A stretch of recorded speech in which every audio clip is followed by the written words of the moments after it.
You are listening to a series of 10 podcasts on American political parties and campaigns, presented by Citizen U.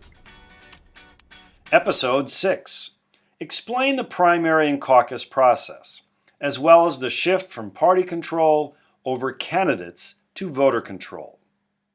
The modern campaign has two important stages. The first stage of any campaign is winning your political party's nomination. Party candidates used to be selected by the party bosses in small caucuses. Benefits were doled out by and for party loyalists.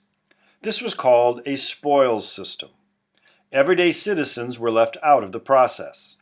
It did not take long for this to change.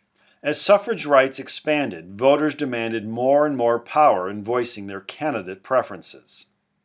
This first manifested itself in political party conventions. These conventions were held so that many more citizens could participate in the nominating process. In time, these conventions grew inadequate. Today, the modern nominating process is characterized by primary elections. A primary election is like any other election. Primary ballots, however, do not choose winners, but candidates. Primary elections invite all eligible voters to participate in helping political parties choose their candidates. Most states hold closed primaries. Closed primaries stipulate that only registered party members can participate.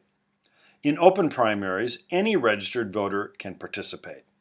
Because most states hold closed primaries, and more Americans see themselves as independent, turnout tends to be quite low. As low as 25% in many states.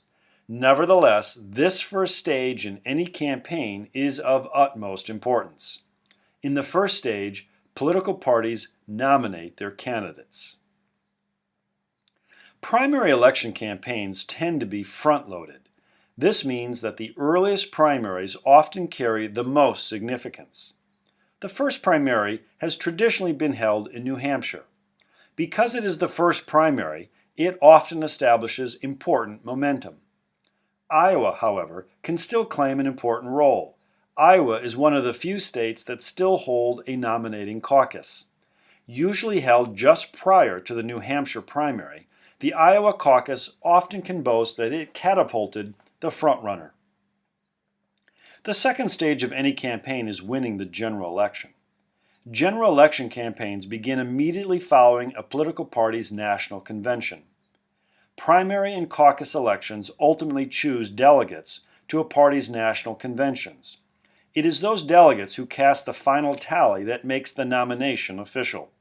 Though primary election results make the national convention anticlimactic, these assemblies provide an important showcase to both the party platform and its prized candidate.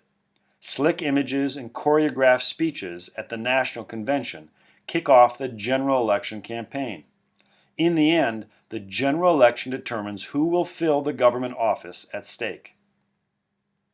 Winning primary and general elections require more than just candidates. The modern campaign today involves an army of paid and volunteer staff. Presidential candidates rent office space in all 50 states, but most importantly, use all forms of media to run ads. Consequently, the modern campaign requires vast sums of money.